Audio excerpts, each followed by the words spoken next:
Sports on Tap's high school football coverage is on every Monday night at 7:30 p.m. Watch live on YouTube and make sure to subscribe. Sports on Tap's high school football coverage is presented by Raymond Felton State Farm. Have you compared insurance rates lately? Are you satisfied with your current insurance provider? If not, look no further than Ray Felton State Farm, a proud sponsor of Sports on Tap. For a free quote, call his office at 234-284-2996 or visit him online at rayfelton.com. Whether you're hosting a corporate event, wedding, conference, concert, or any other special gathering, our comprehensive range of services will exceed your expectations and elevate your event to new heights. RRT Productions. We shoot, we edit, you win. Visit our website at www.rrt-productions.com. We've got the experience, the passion, and the beach to make your event a smash hit. Whether it's a romantic wedding, a lively sports venue, or a rocking high school dance, Troutland Entertainment has you covered. Contact them at 330-414-4261 or email them at troutlandent@gmail.com. That's troutlandent@gmail.com. It's all about the deal at Brunswick Auto Mart. Save big this month with deals like this. Don't miss the Make This the Summer event and lease a new 2025 Ram 1500 Night Edition Crew Cab 4x4 with heated side mirrors, parking sensors, backup cam, Apple CarPlay, and lane departure warning for just $319 a month. Brunswick Auto Mart. Car buying made truly simple.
Welcome everybody to Sports on Tap.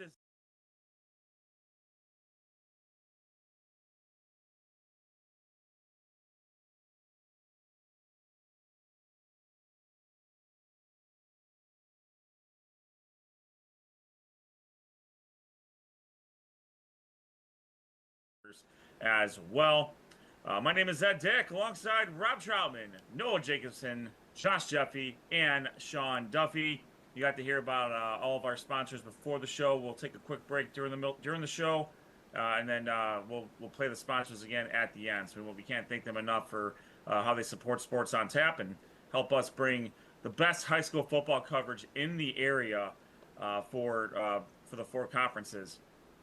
We are watching this live on our YouTube channel, Sports on Tap. Make sure you like and subscribe. Smash the notifications button. Get those messages when we are about to go live on the air.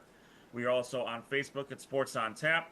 Our Twitter handle is at SOT Podcasts. You want live updates of the games that we're covering, make sure you follow us at SOT Podcasts. We are on Threads at SOT_podcast. We are also on Spotify at Sports on Tap. And our website is sportsontappodcast.com. You're going to find out where we're going, standings, schedules, scoreboard is all at our website, sportsontappodcast.com. And last but certainly not least, if you have any comments, questions, concerns, suggestions, send those to sportsontappodcast@gmail.com. It is, it's hard to believe the regular season is halfway over already. And, when you spend the time, as we have, preparing for the season, going back to as early as July, and now we're almost at the end of August or end of September, and the season's almost half over. It's just, it's a whirlwind. And, for some schools, it is going to end after week 10. But not here at Sports on Tap. If some teams do some things right, hopefully we can get to week 16 as we have in the past. All right, as we normally do, we will go through our conference recaps. We'll take a break. We will be joined later tonight by Brecksville running back senior Jacob Eterovich. A big game and a good season so far. We'll talk to him, and then we'll talk about we'll bring out the Mehco Custom Printing Player of the Week contest, and then we'll tell you where we're going next week. So we got a lot to get to, and I think it's time to get rolling here. Let's start with, as we always do, the Suburban League Natty with Josh Jeffy. Alrighty, thanks, Ed. Yeah, 3 out of the 4 games this week in the Natty turned out to be blowouts, but nonetheless, we will go through them because the Natty is the supreme conference in the Suburban, or supreme division in the Suburban League, much to the discretion of Sean Duffy. First game on the docket that we'll discuss today, the Hudson Explorers came away with a 35-0 victory over the Stone Monroe Falls Bulldogs. With the victory, Hudson improves to 4-1. They are 2-0 in the conference. Stowe drops to 2-3. They are 0-2. In this game, Hudson's first 2 scores of the game came off interceptions by their defense. The first touchdown was Chris Horner. He ran the ball 70 yards for a touchdown. Hayden Lipinski for the second score for the Explorers had a 5-yard touchdown run. He later would throw a touchdown pass to Brennan Funyak.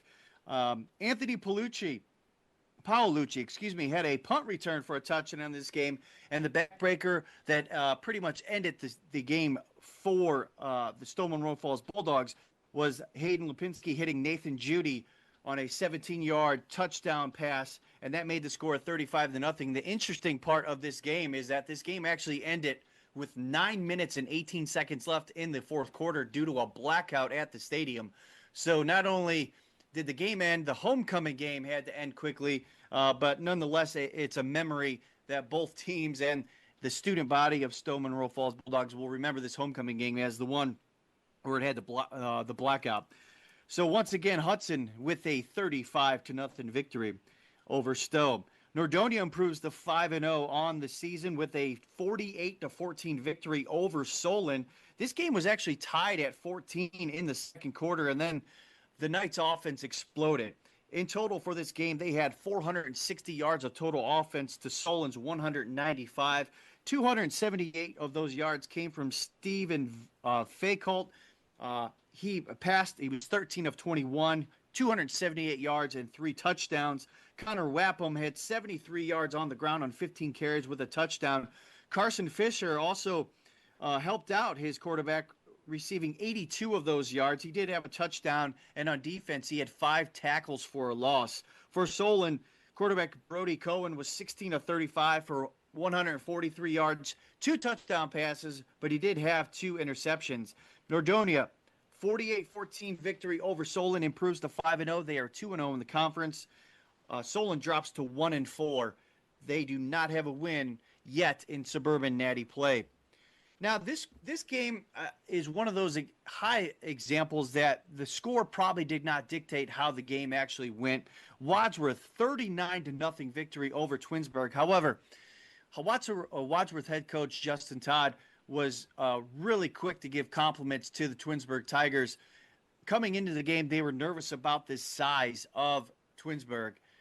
They average about 275 pounds on the offensive line, so there was some concern about Twinsburg just trying to slow the game down and just kind of beat up the Grizzlies on the defensive end, and they kind of had their way with them. In fact, in this game, Twinsburg ran 75 plays to Wadsworth only having plays in the 40s. So they also had 20 first downs. So if you run 75 plays and have 20 first downs on offense, you think the game would be a lot closer. But give credit to the Wadsworth defense. They were kind of in this game a bend but don't break kind of defense. So like I said, 75 plays for the Tigers, 20 first downs. They really utilized their size in the first half of the game, but as the game wore on, Wadsworth started to notice, the coaching staff started to notice that they were getting a little worn down. So that's when the offensive system for Wadsworth kind of picked it up. They went high tempo in this one, no huddle, and that really turned the tides in this one. So quickly, some stats. Dylan Fantone, 156 yards and 2 interceptions. Kyle Anello for the Tigers, 16 carries, 72 yards. Again, they were shut out in this game, so no Tiger got in the end zone. But on the offensive end for the Grizzlies, once again led by Bryson Hall, 9 for 23 passing. So not the most efficient game that he's had. Still had 244 yards and 3 touchdowns. The combo of Cooper Gray and Gavin Madigan, once again, over 150 yards. They combined for 154 yards in this game, 2 touchdowns. Calix Lemp, 79 yards receiving and a touchdown. He also did have a 99-yard pick 6 in this game. Really good stuff from him, continuing to just be consistent every week. Luke Maddox also added a 63-yard touchdown reception for the Grizzlies. But you have to give it up for Wadsworth. They knew they were going to be in for a battle in this game. Twinsburg is no slouch this year. They are utilizing their size. They're utilizing their weapons on the outside that they have at the skill position. Wadsworth did a good job of pretty much nailing it down, not allowing Twinsburg to get into the end zone, and kind of battling through the grinded out game that Twinsburg wanted to do. So Wadsworth continues on their winning ways. They are 5-0 in the 5-0 overall this year, 2-0 in the conference. Twinsburg suffers their first loss of the season at 4-1 now. They are 1-1 in the conference. And one of our SOT features games where you could go on our YouTube page and look at all the highlights was the Battle for the Golden Shoe. This is actually the 4th year in a row that I attended this game. I really, really enjoy going to it because it's one of those games where you could throw the record out in this one. And to start this game, North Royalton traveled to Brecksville, and it seemed like nobody wanted to get anything done in the offensive end. In fact, in the first quarter, there was 4 interceptions, 2 by each team. Nolan Klingsbell, 3rd interception, shut up the first score by our guest later on, Jacob Eterovich. And then the first score happened at the 8:45 mark of the second quarter. He would then go on to score again later on in the second quarter, making score 14-0 Bees at halftime. And, at halftime, just Royalton could not get anything going. I thought this was actually going to be a blowout, to be honest with you, just the way that the Bees had the momentum at home. But Royalton came out in the second half, really changed up the offensive scheme and relied on running back Patrick Hanna. He scored midway through the third quarter. Shortly after that, the Bees fumbled deep in their own territory. Ben Dadavios scooped up and he scored. They actually got the 2-point conversion. So all of a sudden, Royalton was up 15-14 in the fourth quarter. I'm sorry. The Bees were driving. Nate Henninger was picked off in the end zone by Andrew Jadasic. And that you thought was going to be, okay, Royalton's just going to go ahead and kind of run the clock out, and that's it. And the Golden Shoe is going to be sticking with the Bears. But Brecksville's defense was able to force a Royalton punt and had about 3 minutes and 15 seconds left on the clock. They were able to drive down, get in the end zone. Jacob Eterovich scored his 3rd touchdown of the game. Nate Henninger capped that scoring off with conversion on the 2-point conversion. They were able to successfully complete that. And then finally, to seal the game, Max Ritter was able to pick off Klingbeil, and that was Klingbeil's 5th interception of the game with less than a minute left. The Bees win the Golden Shoe. I'm sorry, the Brecksville. Unmute. Bees! There we go. Struggled a little bit there, but great effort, Sean. The Bees were able to win the Golden Shoe 22-15. As Brecksville improves to 3-2 on the year, they are 1-1 in the conference. North Royalton drops to 1-4. They are 1-1. Crazy week in week 5. Looking forward to week 6 in the Natty.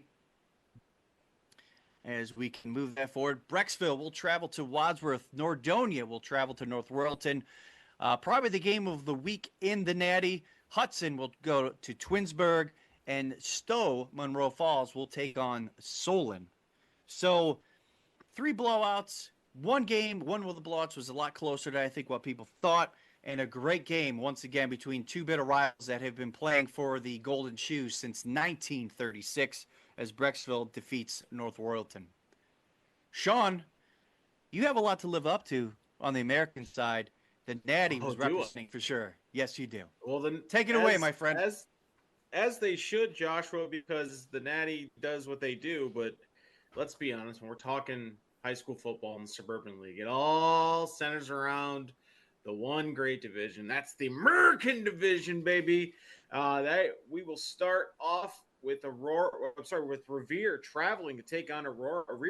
Revere comes into this game undefeated, and they did not leave the game that way, as Aurora gets a 14-0 victory over Revere. And the story of this game was the opportunistic defense for Aurora. Aurora was able to force 2 interceptions and force a fumble, 2 of those 3 turnovers leading to points, and both those touchdowns were scored by Aurora running back Luke McGovern, who led the way for the Green Men offensively with 9 carries, 162 yards, and 2 touchdowns.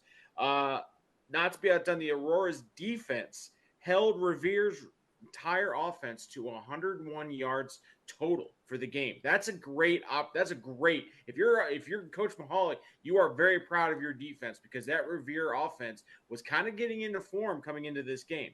Revere, again, as we mentioned, falls to 3-1 overall. They are 1-1 in the conference. Aurora is now 2-3. They are 1-1 in the American division. Next, in perhaps the most thrilling game in the American division, we have Barberton traveling to take on the Blue Devils of Talmadge. And Talmadge is able to escape with a 21-20 victory. Listen to how this game ended. Barberton's Trent DeWitt scored a touchdown late in the 4th quarter, roughly about a minute and a half left in the game. And they were looking at that point to tie the game up, as it was 21-14, now 21-20. But Talmadge's Quentin Johns blocked the extra point. Where does that sound familiar, sports fans? Because it happened about 5 times yesterday in the NFL. So it started on Friday night in Talmadge. It continued over the weekend, and it ended on Sunday. That's my story. I'm sticking to it. But Quentin Johns did block the extra point to secure the Talmadge victory 21-20. In this game, Talmadge's Sonny Cueva scored 2 touchdowns rushing, and Robbie Reed had a touchdown catch as well. In addition to DeWitt's touchdown, Barberton did receive touchdowns from Braden Lout, quarterback, and Cleo Thompson. This, again, is kind of how we see Barberton. They are right there with these teams they should be competing with, as you can see, but they're just kind of getting snake bit here towards the end of it. Obviously, when you play teams like Highland and maybe even Aurora towards the end of the season, you'll see that separation. But Barberton was in this game was back and forth pretty much all throughout the night. But unfortunately, Barberton falls to 1-5 overall. They are 1-1 in the Suburban League American Division. Talmadge, they improved to 2-3. They are also 1-1 in the American Division. Highland versus Copley. And whether they're on the road, whether they're at home, whether they're in another state, Highland just continues to dominate. And that's what they did here with a 42-9 victory over Copley on the road. The Hornets jumped out to a 42-0 lead at halftime. Highland running back, an all-world running back in reality, Casey Miser, had 8 carries, 117 yards, and 3 touchdowns. Those touchdown runs, he had 2 touchdown runs for 6 yards, and then he kicked in another one for 63 yards because apparently he doesn't like running for just 6 yards every touchdown. He wants to stretch his legs. That's what happens when you're Casey Miser, apparently. Also, impressively, Highland quarterback Brady Gibb finished the game 13-16, 175 yards passing with 2 touchdown passes. Both of those passes were thrown to and received by Jake Weber in this game. Highland running back Dylan Lazar also kicked in a touchdown run of his own. Copley was held in check for the entirety of this game. Their only touchdown coming late in the third quarter when quarterback Dane Winiger scored on a 1-yard touchdown run. They also, Copley, while playing backups in the third quarter, also secured a safety, but it just wasn't enough. Winiger did finish the game 6 of 17 with 80 yards passing, obviously 42 yards rushing, and the 1 touchdown. But it's not enough as Highland rolls to a victory 42-9 over the Indians of Copley. Copley is now 3-2 overall. They are 1-1 in the Suburban League American Division. Highland is 5-0. They are 2-0 in the Suburban League American, and it doesn't look like they are going to be stopped anytime soon. Our last game, well, it was a game for sure. If you are a Kent Roosevelt Rough Rider fan, you are a very happy fan coming away with a 52-0 blowout win of the Black Tigers of Cuyahoga Falls. This was a home victory for the Rough Riders. Roosevelt quarterback and previous Sports on Tap Suburban League Player of the Week nominee Gavin Peeps had another incredible performance, tossing not 1, not 2, not 3, not 4, 5 touchdowns, guys. 5 touchdowns. 2 of those touchdowns caught by wide receiver Jaden Portis, Tyler Ellington, Seven Jones, Teddy Macarone, each had a touchdown receptions. By the way, let me also throw this in here. Teddy Macarone also returned the opening kickoff for 93 yards for a touchdown. So this was, as the kids say, on and popping from the start of this thing for the Roosevelt Rough Riders. Cuyahoga Falls could not get anything going as their defense as the Roosevelt Rough Riders defense was riding roughshod over the Black Tigers pretty much all night. Roosevelt's Kishan Talbert and Mackay Jones also had a rushing touchdown. Thank you, dogs, for interrupting me during my spiel here. But Cuyahoga Falls does fall to 1-4 overall. They are 0-2 in league play.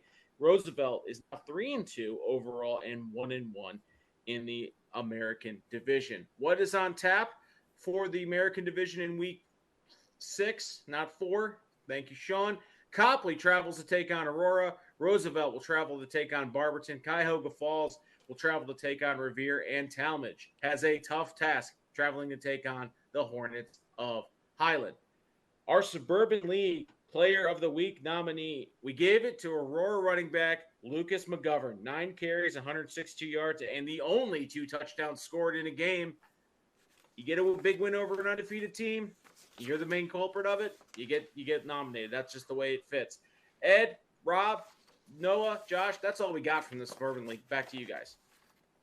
Hey, excellent work as always, Josh and Sean on the Suburban League. We saw a few teams that had prove-it games, that being Twinsburg and Revere. And in both teams, in both instances, they got shut out. And Josh, as you mentioned, closer than the final score indicates between Twinsburg and Wadsworth. It's just one of those, Twinsburg just couldn't break through, and you have to wonder if they were able to break through once, would kind of break the dam, if you will, to give them that confidence to continue on. Now Twinsburg has another prove-it game coming up this week against another very, very good team in Hudson. And Hudson's been on a tear since they lost the game to Highland. Mm-hmm. So briefly talk about where some of these other teams sit. So Twinsburg, 4-0 start, and now they're kind of getting into the meat of the schedule. They got Wadsworth, Hudson, Nordonia, and that doesn't include Brecksville, Broadview Heights sitting at the end, and 2 tough games in Stowe, North Royalton. Yeah, I mean, unfortunately, when you have a schedule, you're in a division like the National Division of the Suburban League.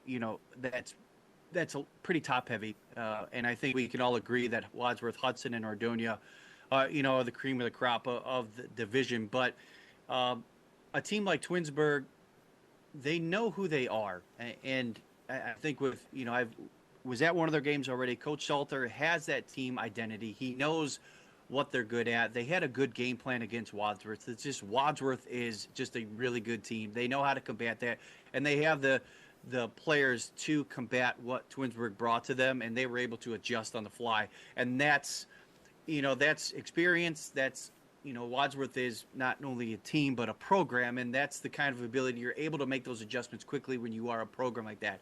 And that's what Twinsburg's striving to get. Now, like you mentioned, it's a prove-it game against Hudson.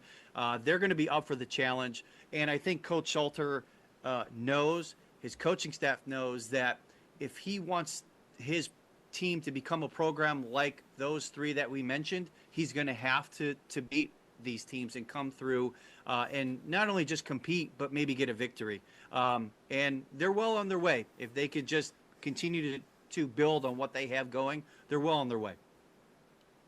And on the American side, Sean, we saw Revere get to the playoffs last year. They've started out pretty well in the last few seasons, and then they get into conference play, and you're playing against the likes of an Aurora and Highland. Now, next week, they will have Cuyahoga Falls, and they have a sneaky good game against Talmadge, and then a Barberton team that is probably better than their 1-4 record. So kind of the same question with Revere as with respect to Twinsburg. Yeah, I think with Revere, it's you hit it on the head, is that they come in with a lot of steam into conference play, and then they run into a buzzsaw. And I don't know if it's their schedule that doesn't do them any favors, or the fact that they just kind of maybe don't, again, they make the mistakes. And in this last game particularly, you can't turn the ball over against a team like Aurora. They're too well coached. I don't care if they're 1-4, 0-5. I don't care what their record is. You turn that ball over 3 times and you give them extra possessions, they're going to make you pay for it. And that's exactly what Aurora did in this game, was they made Revere pay for mistakes. Can you get away with it one time? Yeah, but not 3. And, I think, taking nothing away from Aurora, because I don't think we need to speak on Aurora as if they're a team that's struggling, which they are. They played good teams, and they were in every single game. They didn't get – the only blowout they had was against Highland, but I got news for you. Everyone's gotten blown out by Highland that's played them. So, we're looking at a team in Aurora that is likely, hopefully, going to make the playoffs. I think they string together some wins here.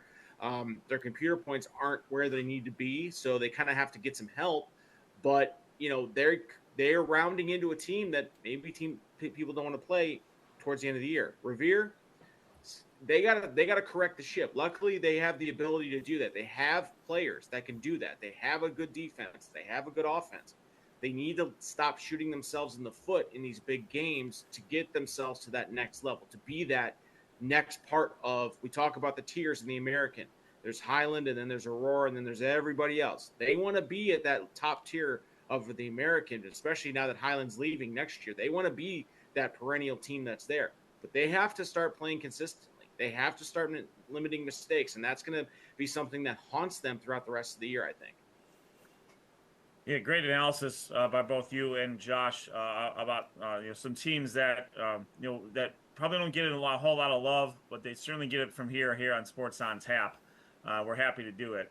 So great job in the Suburban League by Josh and Sean, as always. Let's shift over to the Greater Cleveland Conference. Noah Jacobson's got us covered there. And take it away, Noah. All right, thank you, Ed. And 2 out of the 4 games were blowouts in the Greater Cleveland Conference this week. We'll start off with Brunswick traveling to Shaker Heights. And this was kind of a back-and-forth game between both of these teams until Brunswick's Eli Nichols ran for a 34-yard touchdown run in the final 2:17 left in the fourth quarter, which sealed Brunswick with a defensive stop to win the game 21-14. Brunswick's running back Eli Nichols, he had a heck of a game, 16 carries for 88 yards and a touchdown. Brunswick's Landon Kircher also had a touchdown in this game. And then Ed, your kicker, Vincenzo Di Teodoro, had a 42-yard and a 40-yard field goal in this game. Brunswick also converted a 2-point conversion in this one. Brunswick ran the ball 57 times for 208 yards. So you can see how Coach Carter really committed to the run game this week instead of quarterback Sean Barnett not throwing as much passing yards in this game. Shaker Heights quarterback Quinn Malone was 11-21 for 192 yards and 2 touchdowns. He also did have 2 interceptions in this game. Wide receiver Jasir 80 had 3 catches for 78 yards and a touchdown. Wide receiver Isaac Fadel had 2 catches for 40 yards and a touchdown, as Brunswick was able to get a 21-14 win against Shaker Heights. Brunswick improves to 2-3. They are 1-1 in the GCC. Shaker Heights drops to 1-4. They are 0-2 in the GCC. Cleveland Heights was traveling to Lorraine, and this was actually after 14-6 in this game. The Tigers scored 34 unanswered points to end the game to give Coach Bryce Jones his first win as the head coach of the Cleveland Heights Tigers with a 48-6 win. Lorraine quarterback David Whitaker had 131 passing yards and a touchdown. Lorraine running back Toriano Allen had 90 rushing yards in this game. And Lorraine Brandon Serrano had a 44-yard touchdown pass from Whitaker in this game. Cleveland Heights' running back Elijah Harris had a touchdown. LaMarcus Gwynn, he had a heck of a game. He had 2 passing touchdowns in this game. His 2 passing touchdowns were from Henry Perryman and Sir Gibson. John Morris had a 77-yard fumble return touchdown in this game. And then Henry Perryman had a 38-yard touchdown run in this game. LaMarcus Green also did have a 39-yard rushing touchdown in this game, as Cleveland Heights was able to pick up their first win of the year to get a 48-6 win against Lorraine. Cleveland Heights improves to 1-4, 1-1 in the GCC. Lorraine drops to 1-4, 0-2 in the GCC. Menor was taking on Medina and the Bees, and it was a game. Menor came out and just did what they did. They've been doing all season throughout the first 5 weeks. As Menor was able to get a 49-0 win against Medina. Mentor running back at Kent State commit Jackson Farley had 3 touchdowns in this game. His touchdowns were from 25, 4, and 59 yards in this game. Mentor quarterback Brogan Jones had a 49-yard touchdown pass to Miami commit Justin Hodge. Mentor linebacker Carson Wilk had a 23-yard interception return for a touchdown. Mentor running back Dominic Birds had a touchdown pass from Justin Hodge. And then Menor's Jackson Callahan had a 20-yard touchdown run in this game. For Medina, wide receiver Callahan Hathaway was able to get some points as he had 7 catches for 86 yards, but it wasn't enough as Menor goes to 5-0 with a 49-0 win against Medina. They go to 2-0 in the GCC. Medina drops to 2-3 and 1-1 in the GCC. And then last but not least, Euclid was traveling to Strongsville in this game, and it was actually 6-0 Euclid in the first half, thanks to Taiwan Hill to Corby Orr for a touchdown. And then a couple interceptions. Keyshawn Telfer, who we had on the show last week, he had 2 interceptions in the first half. And Sincere Hamilton had an interception. But Coach Rustick team, they've been doing what they've been doing all week for the first 5 weeks of the season, is they were to get a 27-12 win against Euclid in this game. Strongsville's Nathan Rodak had 2 touchdowns in this game. And defensive lineman and Ohio commit Austin Atkins had a scoop and score in this game. Euclid quarterback Deion Russell was 17-34 for 194 yards and a touchdown. His touchdown was from Marcellus Thompson for 30 yards. And then the Strongsville's freshman running back Austin Tanalewski, he's been hot throughout the first 2 games, replacing Kendrick Woody, which has been really good. He had 32 carries for 267 yards and a touchdown. So far through the first 2 games for Austin, he's had almost 500 yards and 3 touchdowns. So Coach Travis, he's got a running back for the future, and this kid's only a freshman. As Strongsville was able to get a 27-12 win against Euclid, Strongsville improves to 4-1, 2-0 in the GCC. Euclid drops to 2-3, 1-1 in the GCC. And a look ahead in Week 6 in the Greater Cleveland Conference, Lorraine will be traveling to Brunswick, Cleveland Heights will be traveling to Menor, Shaker Heights will be traveling to Euclid, and Menor will be traveling to Strongsville. That is the Week 5 recap, and Week 6 schedule in the GCC. Ed, we will hand it right back to you. Hey, great job, Noah, on the Greater Cleveland Conference as always. We got some pretty good matchups here in Week 6, Noah. Lorraine and Brunswick, not where they want to be record-wise, but I'm not going to make the same claims that someone else did about them being even on paper, but I will simply say that that's a home game for Brunswick. First time they played Lorraine probably ever, if I had to guess, unless we're going way back into the Wayback Machine there. Euclid and Shaker Heights, that's a pretty good game on the east side. Medina and Strongsville, who knows what will happen after this year, if that's going to continue in the non-conference. Cleveland Heights and Menor. Cleveland Heights, they have some athletes that can hang with Menor. I just don't know if Heights will be able to match them in whole. But if you're looking at this week, what's the game that intrigues you the most, Noah? And I don't want to give it away what you're going to do later, so maybe don't pick that game. Well, I feel like Lorraine and Brunswick, because I feel like playoff points are on the line to this game, and both of these teams not the best first half of the start of the season, but now it's time to turn the page, because now this week is the start of the second half, and I feel like this game is going to tell with a lot of playoff points in this game. Lorraine looking to find their ways. They've had a lot of turnovers so far throughout the first half of this season. Brunswick looking to continue the winning ways with a big win against Shaker Heights. So I feel like this game is going to tell with a lot of playoff points, I feel like, in this game. Yeah, that's fair. You got Division I points on the board here, 6.5 for level 1, and then obviously level 2 based on who your opponents beat. Your beaten opponents beat. So a lot to, we'll start crunching the numbers here in a few weeks, but it's certainly a big game as far as playoff positioning in Division I, Region 1.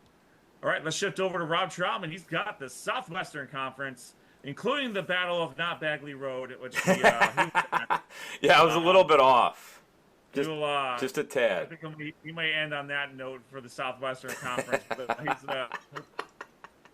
as he always does, he'll run us through the SWC. Yeah, never a dull moment over here at the Troutman household. But, yeah, we'll get to that game later on here in the Southwestern Conference. We'll first start with Amherst and Avon Lake. And listen to this stat. Avon Lake hasn't lost to Amherst in 25 years, rather. Well, the Shoremen, they made it 26 straight with a 31-21 win here. As Avon Lake got a big win there as Aiden Stewart, he broke an 80-yard run in the first offensive play for Avon Lake after stopping Amherst on the first drive of the game, and they went up quickly 7-0. Then Stewart was wide open for another touchdown for 17 yards out. It was quarterback and SWC Player of the Week, and also our Mehco Player of the Week, Dawson Tenbrink, the quarterback there. He pushed the Shoreman lead to 14-0. This in the first quarter. But then it was Cy Christensen for Amherst, and he has had a great year for the Comets. He hooked up with Peyton Leibacher on an 85-yard touchdown pass. They cut the lead to 14-7, but the Comets defense, they did stop the Shoremen from scoring at the 1-yard line. But again, the Shoremen separated themselves a little bit before half, as it was 28-7 at one point before half. The Comets would strike on a Cy Christensen. He found his favorite receiver, David Dudziak, for a 15-yard touchdown. It was 28-14 in this game. Avon Lake, they tried to go down for a score, but Jack Coleman of Amherst did intercept them. And they stayed close in this game. It was Cy Christensen. He went down again and connected with Dudziak. And all of a sudden, it was 28-21 in this game. And that was actually to end the first half. So they kept cutting the lead before the half and got a little bit closer. The Comets, though, they would stop the Shoremen after half, but they couldn't really do anything offensively with it, as wide receiver Aiden Stewart, he actually connected on a field goal in this game. I didn't know, he was a kicker now, but he's a wide receiver. He plays a little bit of corner for the Shoremen. Now, all of a sudden, he's kicking field goals. So what can't this kid do? Going to Air Force on a full ride, but he connects on a field goal. Freshman Christopher Galding, we saw him earlier in the season. He sealed the game with an interception, as Avon Lake, they did hold in this game 31-21. And that's Avon Lake now. They've won 2 in a row. Olmsted Falls at Avon in this game, and these two teams, they met for the 9th time in 5 years. And the Morning Journal and the Chronicle had a lot of great stats on these two teams. So Olmsted Falls, they had a 21-point quarter, if you remember, in last year's playoff game. This time, Avon would return the favor, scoring 21 points in the first quarter in this game. Their opening drive went 9 plays, 80 yards, and Cam Wendell, the running back, scored from 9 yards out. And the next score was Avon again. It was special teams, though. It was North Carolina commit Jacob Weatherspoon. He blocked a field goal attempt while Dane Sexton scooped up the ball and returned it 60 yards for an Eagles touchdown. All of a sudden, it was 14-0 Eagles. Sexton also recovered a first-half onside kick in the game. Running back Keontae Smith would break a run for a touchdown. It was 28-0 at half. The Avon Eagles led, and it would stay that way as the Eagles defense held Olmsted Falls to 97 yards of offense, 87 yards rushing, and 10 yards passing.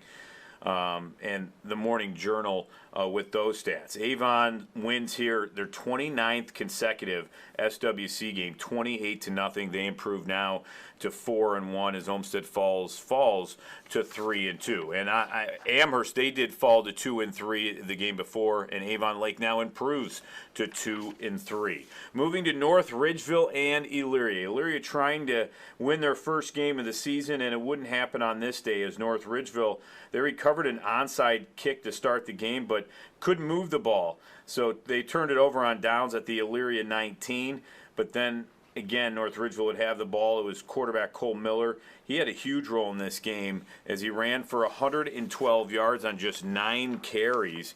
He found Duke Baker for a touchdown on throws of 30 and 11 yards. He scored on a 9-yard keeper. North Ridgeville's defense, they did their job, holding the Pioneers to 12 yards on the ground. And Elyria at one point had a 1st and goal near the end of the first half off an interception by Dolan Melendez with less than 2 minutes remaining. But the Pioneers, they had the ball again at the North Ridgeville 7. They had chances in this game to score, but just couldn't do it. Eventually, in the fourth quarter, they would get a score before the end of the game, and the Rangers bounced back after their first loss to Avon, 35-7 here, and the Rangers now improved to 4-1 as Elyria drops to 0-5. Now, our game of the week, and this was Midview traveling to Berea Mid-Park, and no, it wasn't the Battle of Bagley. I was a little off there, but instead, you know, it was a game that these two rivals always have had. No matter what the records are, they always play a really good game, and that's what this was. The Titans, they came out hitting on all cylinders to start the game. Running back Xavier Harden, he had a touchdown run, and wide receiver Andre Alexander, he caught a nice pass from quarterback Dylan Papashak. The Titans, they were up 14-0. Here you're seeing Harden take it to the house early on. And Midview, they were limited to 8 total yards on their first 2 drives. But it was the SWC Player of the Week nominee early in the season, Mr. McMahon. What a game he would have. He had a 60-yard touchdown run, and he kind of got the offense going in this game to cut the lead to 14-7. And that's when Nick Reese responded with a kick return, and he returned it for a 2-score lead. It was 21-7 after 1 quarter in this game, and Dylan Papashak was the quarterback because their Vince Weaver, who won the quarterback job, is still injured and out with an ankle injury. But Papashak did a great job in this game. Midview, though, Marcus McMahon, he again would score, and you really couldn't take Midview out of this game. It was 21-14. McMahon, he had 241 all-purpose yards and 4 touchdowns in this game. At half, the Titans did lead 28-14, and in the second half, McMahon, he would keep the Middies in it, returning a kickoff 90 yards for a touchdown. It was 28-21 in the third quarter. Midview, they would recover a fumble and then go 12 plays and 5 minutes, 4 seconds. That was capped by McMahon's 4th touchdown and a 2-yard run. Titans did block a huge extra point. It was 28-27. Berea Mid-Park would answer there on the second play when Papashak found Dylan Maddox for a 65-yard touchdown. Papashak, 343 yards on 24 of 29 passing, 3 touchdowns to 1 interception, also ran 19 yards and a 2-yard touchdown run. Spreading the ball out, impressive. Nick Reese had 9 catches, 108 yards. Maddox, 5 catches, 109 yards. And Tyson Clay, 5 times, 99 yards. And Reese scored his touchdown off a 90-yard kickoff return. So a big win there by Berea Mid-Park as they come to a win here. 42-27 was the final score here. Midview falls to 3-2 as Berea Mid-Park improves to 4-1, and the SWC Mehco Player of the Week is Berea Mid-Park junior quarterback Dylan Papashak. 343 yards, 3 touchdowns, and a rushing touchdown in a 42-27 win versus Midview. And now one of the best starts for Berea Mid-Park improving to 4-1 on the season, and just a great job out of them. And we'll look to week 6 here in the Southwestern Conference, and it's Olmsted Falls traveling to Amherst. Avon versus Berea Mid-Park, the battle of 4-1s there. Elyria at Avon Lake, and North Ridgeville travels to Midview. Ed, back to you. Rob, excellent work on the SWC as always. Man, we're as we talked about with the GCC, and it's really just relevant everywhere. As we're starting to get deeper into the season, these playoff points are starting to build up now, and you got lots of opportunity here with Olmsted Falls and Amherst, Avon and Berea Mid-Park, North Ridgeville and Midview, Elyria and Avon Lake. Now, we'll talk briefly about Avon Lake, as I know, very briefly if we can. Yeah. Their record is very deceptive. The teams that they have lost to have been very, very good. In fact, they only have one loss between them. Two losses. Strongsville, Lake Catholic, and Highland are combined 13-2. That's what their losses are. So I don't think it's a surprise, Rob, that Avon Lake is starting the SWC off as strong as we've seen them to. No, I think you're absolutely right. When we talked to Marcus McMahon, that's one thing he said, is that they played a lot of tough teams. Looking at Avon Lake, and Avon Lake is a team that is a really good team fundamentally. They just don't make a ton of mistakes, at least in the game so far that they've played. Dawson Tembrick's a sophomore quarterback that's getting the job done right now, but he has Aiden Stewart to lean on. Ezra Jones has played a big factor there running the ball for Avon Lake, and offensively they make plays and they're just getting it done. They've had some close games. Their wins have been very close, but they were able to pull off a big win against Amherst, who's a very tough team as well, and they're looking to continue on. I think Avon Lake, if they can keep going the way they're going, they seem like they're getting stronger and stronger each week here. Absolutely. So great job, Rob, on the Southwestern Conference. And now let's shift over to the Cleveland West Conference. I'm going to have a little bit of help from Sean on this one. For the Bay and Buckeye game, which was fantastic, and we had some good battles here too. So we'll leave Bay and Buckeye for a little bit later. Rocky River took on Lakewood. Sophomore quarterback Carter Atwater got the start, his first career start in place of senior Ryan Taylor. He picked up right where he left off from week 4. The Pirates defense shut down the Rangers offense twice in the red zone. Atwater threw touchdown passes of 14 yards and 39 yards to Tristan Hughes and Rowan Kennedy. Tristan Hughes then followed that up with a 44-yard pick 6.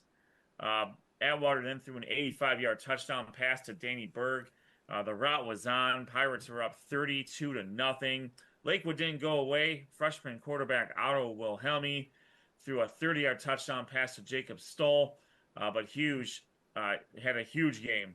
He had a 60-yard touchdown reception. Rocky River quarterback Carter Atwater ended up with 291 yards and 4 touchdowns. This dude has thrown for 9 touchdowns, and it's only been 2 games.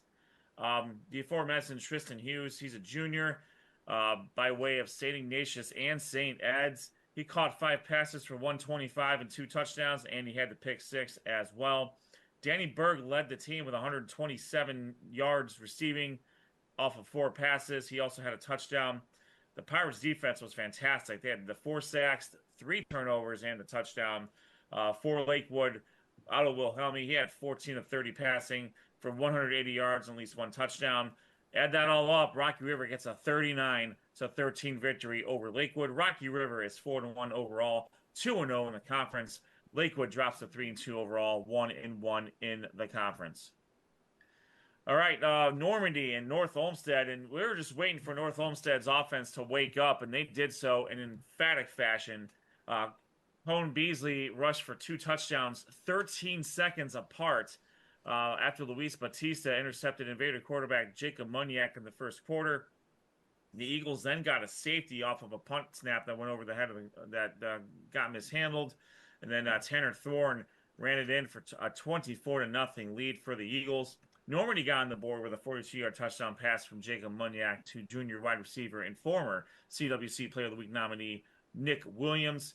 Munyak then hit Mario Stewart for a 67-yard touchdown pass to cut the Eagles' lead to 24-13. But not once, but twice, a rare second safety, a second punt snap went out of the end zone, which restored a 26-13 lead, and then North Olmsted took over from there. Will McPherson threw 3 touchdowns in the second half. He hit Barry Salaman for 55 yards, Lawrence Stanley for 22, and Amir Silmi for 20. North Olmsted gets a 47-13 victory over Normandy.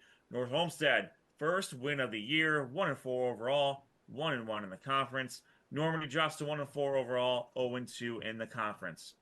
This was a battle. Valley Forge versus Westlake. This had everything you could possibly want in it. I'm not sure I can do this game justice with what happened here. Here's what I will say. This game was back and forth all night. Sean Frank and Damon Watts for Valley Forge were phenomenal. On the opposite side, Mo Abdelhadi, Wes Urich, William Bierfeld, they counterpunched everything that Valley Forge had to offer. A little bit later in the game, Watts ended up fumbling. Westlake got the ball back, but they failed to convert, and that gave Sean Frank one last shot. On 4th down, he hits Evan Tappy for a game-winning touchdown with 13 seconds left. Add that all up. Valley Forge 42, Westlake 38. This was 2 former CWC Player of the Week nominees balled out in this one. Damon Watts, 28 carries, 286 yards, 4 touchdowns on the ground. For Westlake, Mo Abdelhadi completed 26 of 36 passing for 427 yards and 5 touchdowns, 9 receptions, 160 yards, and 3 of those touchdowns went to William Bierfeld. And you can't say enough about Sean Frank from Valley Forge. You just nerves of steel, and they get the win. Valley Forge improves to 2-3 overall, 1-1 in the conference. Westlake falls to 2-3 overall, 0-2 in the conference. All right, Sean had Buckeye versus Bay. And, boy, this game was phenomenal as well. I think we picked some pretty good ones to go to this week, boys. We did, Ed, and first off, I want to say thank you to Bay High School. They do a great job letting me kind of wander, and I got to make some friends. I'll tell a little bit about that here in a little bit.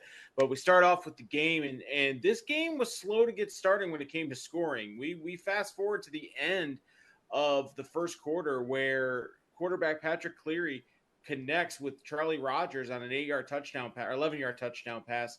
To take a 7-0 lead at the end of the first quarter. But that's where things kind of went crazy to start that quarter, because Buckeye quick to tie this up with Liam Phillips with a rushing touchdown, his first of the night. Keep track of Liam Phillips. He did a fantastic job on this night. Then on the ensuing offensive possession, Bay Village, Cleary would connect with Rocco Hereditario for a 63-yard touchdown, I believe, 68-yard touchdown, to make it 14-7 in favor of the Bay Rockets. You're thinking, okay, we got ourselves a little bit of a game here. Kickoff, Buckeye takes over. Turner Delata decides, hey, I can do better than that. I can throw a 68-yard touchdown pass to Nick Prusa, and I'm really hoping I'm doing the best I can on that name, because that name I've worked on that name all day. But Nick Prusa with a 68-yard touchdown reception. By the way, this all happened within about 90 seconds of game time. So as you can probably understand, your boy was a little bit winded going one side to the other. We were doing some suicides. It was getting sweaty. And you know what? I got to say, the Buckeye faithful was keeping track of my steps for me, because they were cheering me on because they saw me going back and forth because I was on the visitor sideline. They were amped up for that. So now all of a sudden we got it tied 14-14. Then later in the second quarter, Buckeye kicker Braden Bonnet would kick a 30-yard field goal to bring it to 17-14, and then Liam Phillips would score his second touchdown of the game, right before halftime to make it 24-14 going into the second half. So you're thinking Buckeyes going to roll, right? Coming into the second half. Now, at halftime, I was sitting there talking, as I normally do, with the members of the chain gang. And they were telling me how they have been doing this for so many years and so forth. Then all of a sudden, one guy looks at his 50-50 tickets, and they all went in on 50-50 tickets. The chain gang won the 50-50.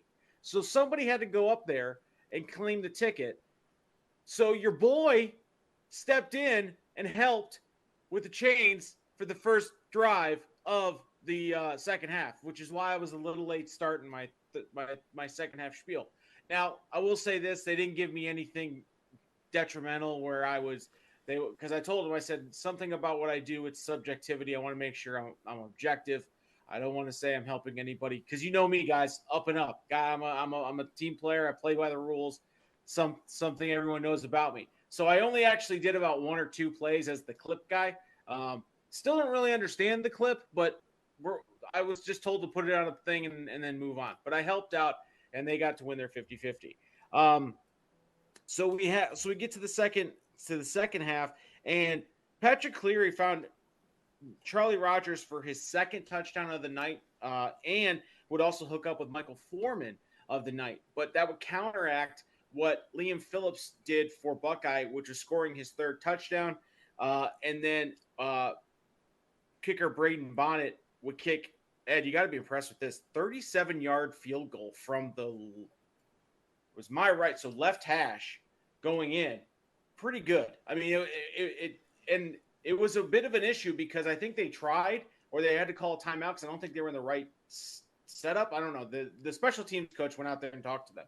But it was a very interesting way because if they missed this, Bay had just scored and they were kind of getting that momentum back. Now, Bay had an opportunity, not just one, 2 opportunities at the end of this game to score and take the lead because it was at that point 34-28. But the Buckeyes defense did what they've been pretty much doing all year, clamping down and finding ways to turn the ball over. They did this twice, back to back. They forced a 4th down, turnover on downs, and then after Bay used their timeouts, got the ball back, then forced an interception to ice the game, and it was all over for the Bay Rockets. Credit to the Bay Rockets. They hung in there the entire game. But, man, that Buckeye offense, when they got something going, they got something going. Turner Delata running the ball, throwing the ball. Liam Phillips running the ball, throwing the ball. He gets a lot of the credit. We talked with him after the game. He did a fantastic job explaining, like, hey, it's not him. It's that offensive line. That offensive line is big for Buckeye. It's a big offensive line. I know they're Division III, Division IV, but don't tell those guys that. They're eating like Division I guys because they are huge. That's a big offensive line to run behind. But unfortunately, like I said, for the Bay Rockets, they fall 34-28. Again, fantastic time. I love going out to Bay Village, but it was a great, great time. I enjoy it. Again, it's always fun to go out there and see that giant rocket that I think they should put the smoke under. It's just my thing, but I'm just a guy walking around. But again, shout out to the Buckeye faithful. They were chanting SOT, SOT. They may have been chanting EMS. I'm not sure. At a certain point, I was trying to catch my breath. Things got cloudy. I had to stretch. It was a weird thing, but they were hyped up. They're obviously fans of the show. That was a great time. But Buckeye gets the win 34-28. Do you remember crowd surfing during the game? Was it one of those games? I didn't crowd surf, Rob. There again, it's Buckeye. It's not Menor. It's not. They don't have that. I mean, it wasn't that big of a crowd. That's how you heard it back doing that. But yeah, it was a great time. Buckeye again, reminded people again in this Cleveland West Conference that hey, they're a tough out, and you got to jump on them quick, and you got to stay on them. And Bay just didn't have the horses in this one. But I think going forward, I think Coach Big Rig knew there at Bay Village. I think he's got a nice little culture building up there. I think that's going to be a fun team to pay attention to going forward. I agree with you, Sean. Great job with the win. Buckeye goes to 5-0 overall. They are 2-0 in conference play. Bay drops to 3-2 overall. They are 1-1 in conference play. The CWC Player of the Week nominee, Mehco Custom Printing, Player of the Week nominee for the CWC is Tristan Hughes from Rocky River. Huge night 5 receptions, 125 yards, 2 touchdowns, and he also had a pick 6 as well. Quite honestly, Tristan Hughes is starting to get into the territory of a few other players who could probably get it, be the nominee every single week. But we just need to, we got to be judicious around here with how they get there. And Lakewood's a good team, and that was a big win for Rocky River. That should help them out in the points as well. Let's see where we're going next week for the CWC. Thank you, Sean. This will be a good game. Bay versus Westlake. Westlake with an offensive explosion, and just couldn't hang on at the end. We know what Bay can do. We've seen it up and close, and we'll see if they can continue on. Continuing with that air attack. We're not used to seeing them air the ball out very much, but Patrick Cleary has a good arm, and when they're utilizing Charlie Rogers and Rocco Hereditario in the passing game as much as they do in the run game, that certainly diversifies their offense a little bit more. Buckeye takes on Valley Forge. Valley Forge, again, they put some huge numbers up as well. We'll see if the Buckeye defense remains stout against a really good running back in Damon Watts. With that, Sean Frank, a good experienced quarterback. Evans Happy. Valley Forge has some dudes, and it wasn't, a few years ago, Valley Forge stunned Buckeye in the regular season to end up getting a share of the conference championship. Lakewood takes on North Olmsted. I love this game. Lakewood coming off of a loss against a really good Rocky River team. North Olmsted, huge game against Normandy, and we'll see if North Olmsted can keep that momentum going against a good Lakewood team. Normandy takes on Rocky River. I think the game is going to be played, quite honestly, and kind of hurts to say that, but I know we've seen what Rocky River has been able to do with a sophomore quarterback. Coach Wells had tremendous things to say about Carter Atwater. They're not losing the beat with Ryan Taylor going down. Now, mind you want Ryan Taylor on the field if Ryan Taylor's available, but being able to have a quarterback like Carter Atwater being as efficient as he is with the ball and has some great targets in Danny Berg, Rowan Kennedy, and obviously Tristan Hughes to throw to. A lot of good stuff going on for Rocky River as well. All right, I want to thank Sean for helping me out with the CWC this week. With that, we're going to take a quick break. When we come back, we will have senior running back from the Brecksville Broadview Heights, Bees Jacob Eterovich joins us. We'll talk to him about his season and how Brecksville Broadview Heights is doing. We'll have the Mehco Custom Printing Player of the Week poll results, and then we'll tell you where we are going next week. This is a high school football recap show for Week 5 for Sports on Tap, presented by Raymond Felton State Farm Insurance. We'll be right back.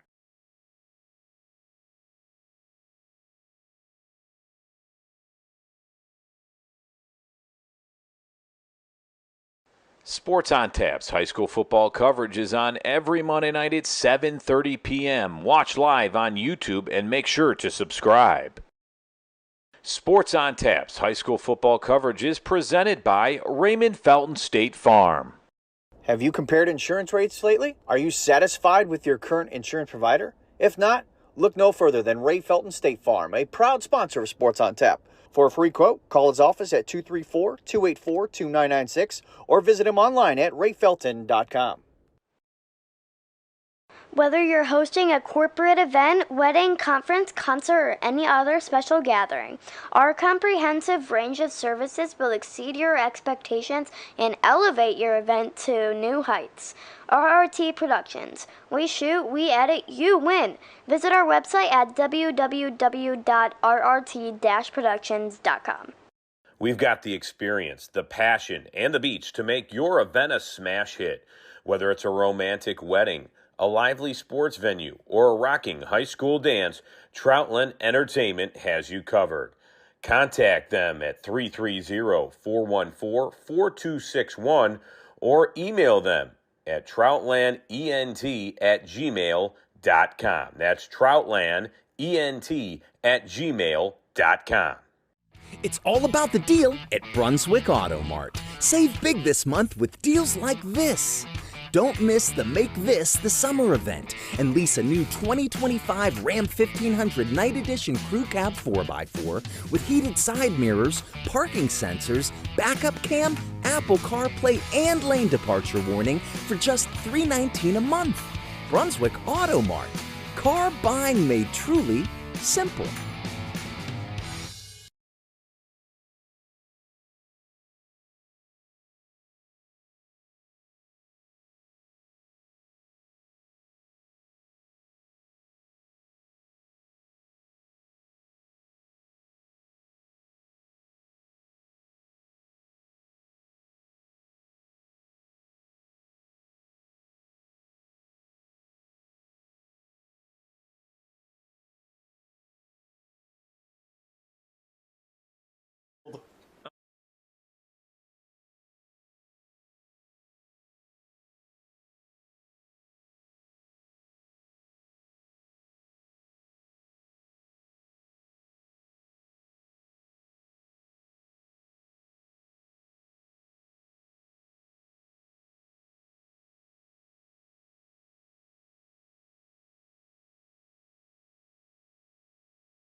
Back to Sports on Tap. This is our coverage of the high school football season. This is the Week 5 recap for the Greater Cleveland Conference, Southwest Conference, Cleveland West Conference, and the Suburban League. And speaking of the Suburban League, we are going to go to the National Conference. Our guest tonight is from Brecksville, Broadview Heights. He is a senior running back. He runs track, and he had 3 touchdowns in a rivalry game. We're talking to Jacob Eterovich from the Brecksville, Broadview Heights. The Bees! Very nice. Jacob, we'll ask you a question about that later. Jacob, how are you doing tonight, man? Thanks for taking the time to join us. I'm doing great, Ed. Thanks for having me. And one thing I really appreciate that I noticed right off the bat is you have a great pronunciation of my last name. Not many of the announcers at the games can say it very well. Not gonna lie, I took a stab at that one. Nice job. Glad we got Great that effort. one there. Appreciate that. That's a legit great effort, not the normal great effort that we get from Josh. Hey Jacob, what a big game this past week. 3 touchdowns in a rivalry game against your neighbors in North Royalton. So talk about the game. The prep leading up to it, and how you guys responded over the course of the contest. So the game was obviously very tough. It was a pretty tight game. Very exciting and stressful. A lot of emotions. There's always a very emotional game when we play North Royalton. And it's a really fun game because no matter our record or their record before that rivalry game, absolutely anything could happen. It's just a different type of energy during that game from both sides of the ball. Jacob, thank you so much for taking the time and joining us tonight. And again, congratulations on a huge win against your rivals, North Royalton. Like I mentioned, you had 3 touchdowns on the night, including the game winner. But just kind of talk about how the offensive line really performed on Friday night, of how they helped you preserve to make those big holes, including that game winner, to really win the game for you guys. I can't thank them anymore. My success is directly tied into their success, so I want them to do as good as possible. I'm very close with all of them. They're all my friends. And one thing I thought they did phenomenal last week was they did a great job off the edge, sealing the edge, and allowing me to do my best up the sideline as much as I could. Yeah, you really did. And you know what I want to ask Jacob is, obviously you're a senior. You've been with this program, you know, for obviously for your good portion of your life. You know, last 4 years, and we've talked about it on this show that we've seen a kind of a Brecksville ascendancy over the last 2 or 3 years. You guys have gotten particularly better, you know, as the year went on. Can you credit that to your class or the class before you kind of taking that ownership of, hey, we got to play Brecksville football. There is a tradition there of Bees football, and you know what part do you think that you played in that going into this year, especially, you know, with the off-season work and things like that? Yeah, so I definitely think that our senior class is very good. We have a very large senior class this year, and pretty much all of us in that class have been playing together since middle school. And I feel like this year just something feels different. Like we have more togetherness throughout the team than we've ever had, and it's a lot more of like a brotherhood on and off the field. Hey, Jacob, I was at the game on Friday, and I want to know your thoughts. You mentioned how this game is, fulls and ups and downs, emotional, stressful at times. Well, the first quarter of the game on Friday, how were you feeling on the sideline? Because I've never really quite seen a game where both quarterbacks wanted to give the ball to the other team more than they did. In fact, there was 4 interceptions in that first quarter alone, 2 on each side. So, what was the conversation like between you and Nate on the sideline, between the coaching staff and just the offensive squad? Trying to move on from those turnovers, and then what were your conversations with the defense after how excited you were to get that ball back after they pick off Nolan Klingbeil? Yeah, so I'm definitely gonna have to congratulate the defense on that. They did a great job giving us as many opportunities as possible to drive down the field and score. And as long as conversations with Nate, I mean, we're both very close. We've grown up together, and it's just like after like mistakes happen, and we always just try and keep our heads up and play the next play. What happened happened, and there's nothing we could really do about it. Yeah, talk a little bit more about that rivalry game because, going against North Royalton, when you play rivals, it is a different atmosphere on the field. You kind of mentioned it, the ups and downs going through that game. Do you know some of the North Royalton players to kind of have bragging rights now? Is that something that you guys go back and forth with, you and your teammates? We got to win this game because we need bragging rights. We're going to see so-and-so the next week. Or what is it like going against your rival? So yeah, the bragging rights is definitely a big part, not necessarily through like personal connections with players on the North Royalton team, but through pretty much any other sport that we play North Royalton, even if it's a sport that doesn't necessarily usually have a lot of students show out.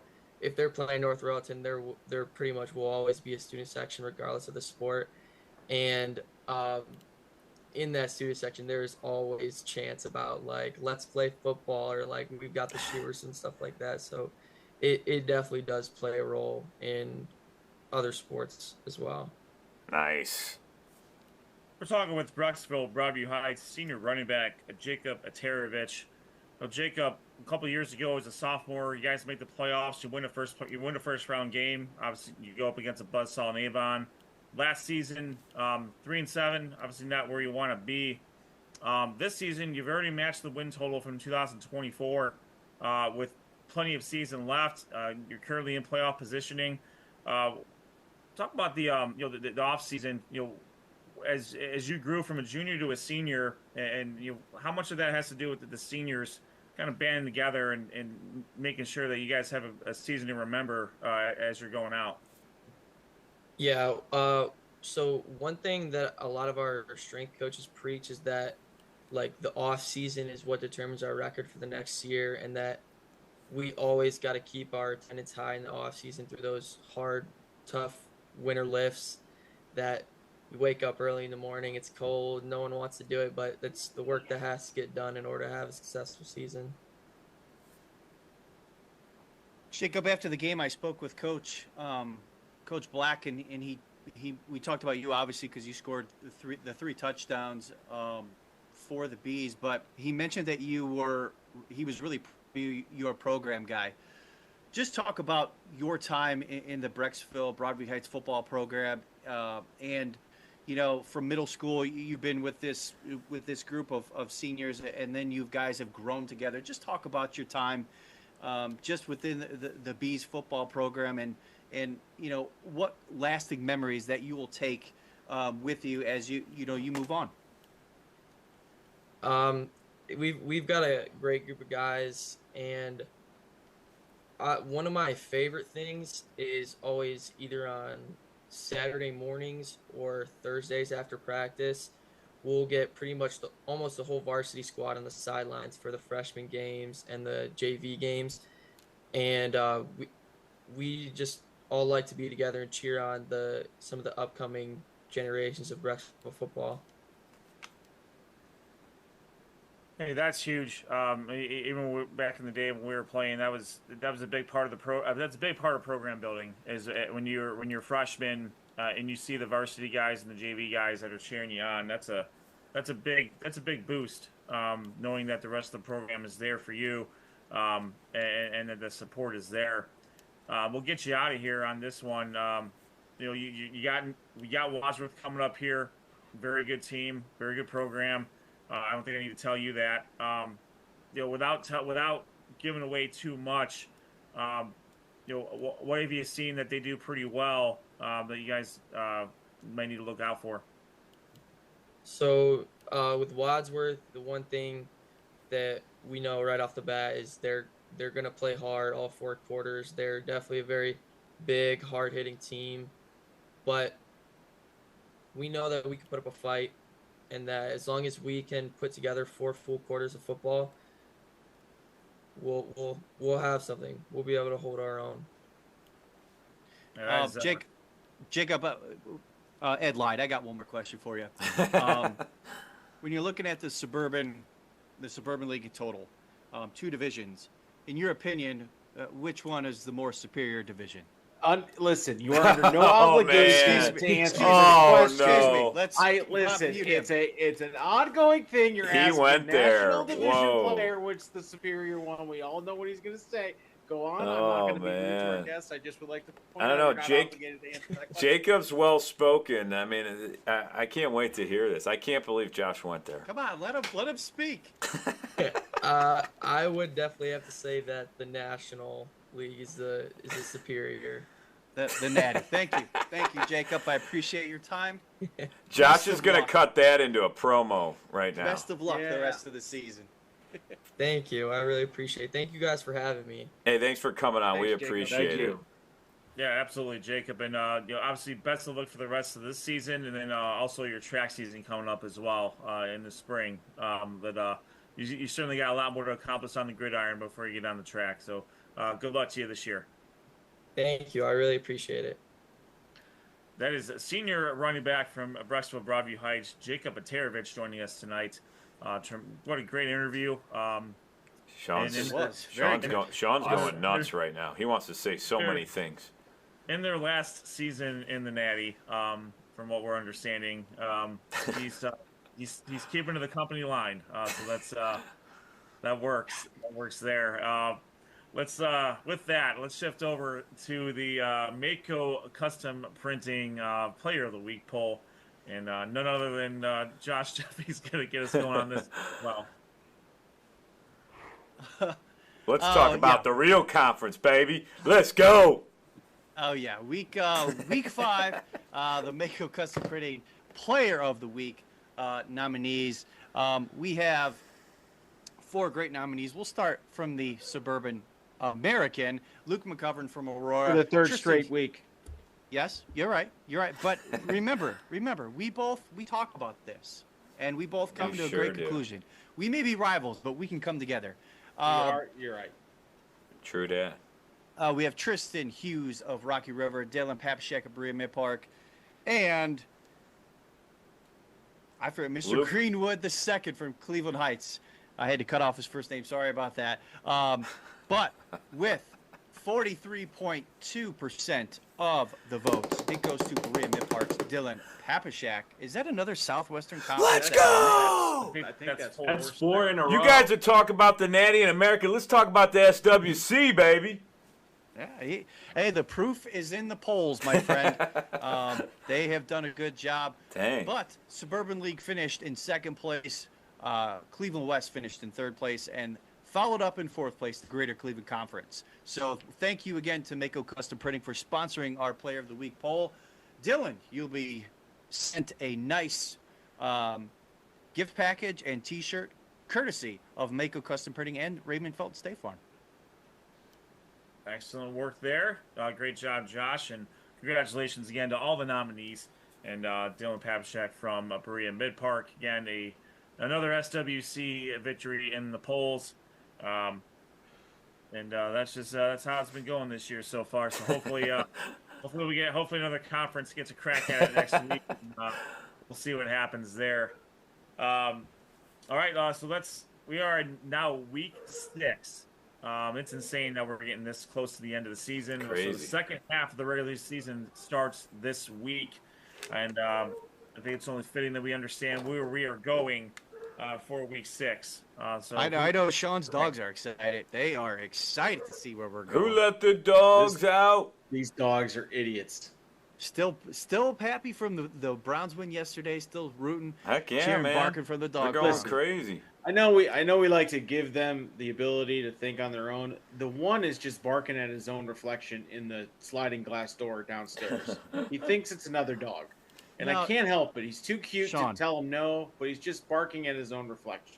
Sean, he's just barking because he knows that my featured game of the week, I'm going to be going out to Solon to see the Stowe Monroe Falls Bulldogs take on the Solon Comets. Looking forward to seeing these two teams. These are the last two teams that I will get to see in person from the Natty. Well, I still have to see Wadsworth, and yes, still have to see Wadsworth, but looking forward to seeing these two teams. It should be a good matchup. Solon looking to improve on their 1-4 record, and Stowe looking to get back on the winning ways. They sit at 2-3 overall this season. Nice. excellent. Well, guys, after a great birthday weekend as on Saturday, as I turned 22 years old, it'll be great to be back out on the sidelines. What? Oh, You're a baby. Little baby Noah. Getting older, as you gentlemen would say. But no, it'll be Right. It'll be great to get back out on Friday nights. And I thought to myself, I haven't been to this stadium in a couple of years, and who would have thought that these two teams would possibly have playoff points in mind? So, without further ado, I'll be driving down Route 42 to Brunswick-Gunnemar Stadium, where for the first time in Sports on Tap history, the Lorraine Titans will be covered in our history, and I'm really excited to really cover the Lorraine Titans, introduce them into our Sports on Tap high school football coverage area. They'll be traveling on to take on the Brunswick Blue Devils. A lot of playoff points in this game, and I feel like this will be a pretty good one, as Lorraine looking to bounce back after a tough loss to Cleveland Heights, while Brunswick is looking to continue to build off that win against Shaker Heights. I feel like, again, playoff points I feel like are on in this game as the second half is about to begin, and I feel like that's the way the GCC should start off, with playoff points on the line starting in the second half. There you Noah, go. it's really been a couple of years since you've been in Brunswick? 2 years. Really? I was going to... No, that doesn't seem right. I was going to That say, doesn't you are seem getting right. old if your memory is going already. You covered a playoff game in Brunswick. I know that for sure. Last year. Well, I guess there's only one more game to say here. And both teams are coming off tough losses. Olmsted Falls lost to Avon. Amherst lost to Avon Lake. I want to see this new stadium everybody's talking about in Amherst, so I'm going to go to Amherst, where it's the Bulldogs taking on the Comets in an SWC battle, and there'll be some points in this game. Trying to get on the right track are both of these teams. The Bulldogs had 2 losses, and the Comets have a few losses here on the season, and both need a win here. So I think it's going to be a great game in a new stadium. Crowd is always electric at Amherst, so I'm excited to go there this week. All right. Sean's not going to a game, everyone. Sean's not going to a game I'm not this doing week. a game this week. He's going to be celebrating Liam's birthday. I think I pulled a hammy in Bay, running above He's and down, out. trying to cover all them scores. So He's I on need the to rest 10-day up, ice up. IL. I'm on the 15-day IL right now. All right, he is on assignment there as well. So It's kind of like how the Tigers are. They've been on the IL lately too. I'm sorry. Maybe we should wait until the end of the week before we do that. Yeah, I know. No, let's not. I mean, hey, if you want to go ahead and count your chickens before they're hatched, go right ahead. I'm just saying By all they're means. struggling. Why? No, by all means. They're Because struggling. nothing gets cursed in Cleveland. Go right ahead. I'm just saying they're struggling. That's all. Facts Oh, are boy. the facts for now. But as we'll get out of the baseball talk here. So just to recap, Noah will be at Lorraine versus Brunswick. Josh will be going to Solon to see Stowe Monroe Falls versus Solon, and Rob will be at Olmsted Falls versus Amherst. All right, a few other programming notes from areas that aren't in our specific coverage area. Ardent friend of my personal friend out in the Virginia area. They actually had a bye week, oddly enough, in the high school football season. So Jack Fowler from Patriot High School, playing both ways, got a touchdown, and they are getting into district play here. He just visited John Carroll this week. I also want to do a shout out. We don't normally cross promote between the Greater Cleveland High School Hockey League and the conferences that we cover for football. I think it's necessary here. I want to shout out Russell Ty from Orange. He is of the Barron Cup 3 champion Orange Lions. Tremendous hockey player, but he's even better on the football field. This dude had 3 touchdown runs of 47, 70, and 32 yards. Wow. And a Not bad. 61-43 victory over Ashtabula Lakeside. He had 250 yards. Holy on 15 cow. carries. That's not bad. He also had 6 solo tackles on defense. Dang. He is 110 yards away from being Orange's all-time leading rusher, and I have zero doubt he will get to that. So that record is 3,004 yards. I think he'll get here pretty soon. So we wanted to shout out Russell Ty of the Barron Cup 3 champion Orange Lions, record-breaking running back That's for awesome. Orange. And we'll see when he officially breaks the record here later this season. So we got the chocolate milk on ice for him, waiting for it. absolutely. Ed, nice job seeing that. That's impressive. That's pretty cool to find a Greater Cleveland High School Hockey League player doing big things in another sport. I think that's a great spot there. Well, I remember during I love that. our broadcast, Ed, you had mentioned he's just as good, if not better, on the football field when we were talking about him on the ice. So Yes. it's come to fruition. So it's a good job out of you. Yes, I'll give credit where credit's due. So Matt Gould does a great job for Cleveland.com for Yeah. high school sports. So that was a good reference from him and from Orange for giving him that information. So we want to thank him. We also want to thank some of the other folks, the Chronicle Telegram, the Medina County Gazette. So some tremendous resources that we use to help us out. The Morning Journal. Absolutely. The Morning Journal does a great job here in Lorraine, for me at least. They do a great job covering a ton of games and talking to players and stuff, getting the stats down. It's always huge. Yeah, and just while we're throwing out thank yous, thank you to the schools and statisticians for these teams that actually send us stuff too. That's very helpful. And if you're a team, a coach out there, a player who knows that can send us stats, send us to sportsontap@gmail.com. And Ryan Kelber was at Berea Mid Park, Greater Cleveland High School Hockey League. He did a great job. First time at Berea Mid Park with him at the AD helm there, and he was running around all over the place. But great job out of him, doing what he does best and making sure everybody's doing great there at Berea Mid Park. And all the ADs there in the SWC. All over. Absolutely. Absolutely. All right, well, with that, that's going to wrap it up. We want to thank Jacob Eterovich joining us from Brecksville, Broadview Heights. Again, a big game against North Royalton. So we want to thank him for taking the time to come on our show. We want to thank our sponsors, as always. Congratulations to Dylan Papashak, the Mehco Custom Printing Player of the Week winner for Week 5. And we'll be out on the road at Brunswick, Solon, and Amherst this week. Make sure you're following us at SOT Podcast on Twitter to get all of the live updates over the course of those games. And check out sportsontap.podcast.com for schedules, standings, and where things are at. The Power 10 will mostly be disseminated to the group tonight and posted on our social media accounts tomorrow. A little bit of movement near the bottom, just with a lot of movement with some teams that were previously undefeated that are no longer undefeated, and things shift around every week depending on computer points, head to head. But ultimately it's about wins. So again, wins are going to win out. Wins are going to take precedence over most rankings here, with the exception of one, which I already mentioned, is Avon. They get a pass. They haven't lost to a team in Ohio in 2 years, so they're number 3, and until they lose, they're not going to be anything lower than 3. I will guarantee you that. They could jump, but we'll see. We don't know how the rest of the season is going to turn out yet.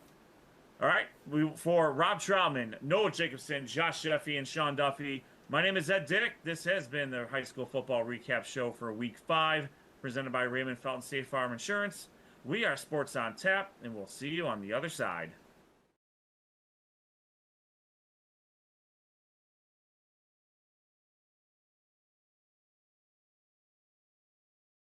Sports on Tap's high school football coverage is on every Monday night at 7:30 p.m. Watch live on YouTube and make sure to subscribe. Sports on Tap's high school football coverage is presented by Raymond Felton State Farm. Have you compared insurance rates lately? Are you satisfied with your current insurance provider? If not, look no further than Ray Felton State Farm, a proud sponsor of Sports on Tap. For a free quote, call his office at 234-284-2996 or visit him online at rayfelton.com. Whether you're hosting a corporate event, wedding, conference, concert, or any other special gathering, our comprehensive range of services will exceed your expectations and elevate your event to new heights. RRT Productions. We shoot, we edit, you win. Visit our website at www.rrt-productions.com. We've got the experience, the passion, and the beach to make your event a smash hit. Whether it's a romantic wedding, a lively sports venue, or a rocking high school dance, Troutland Entertainment has you covered.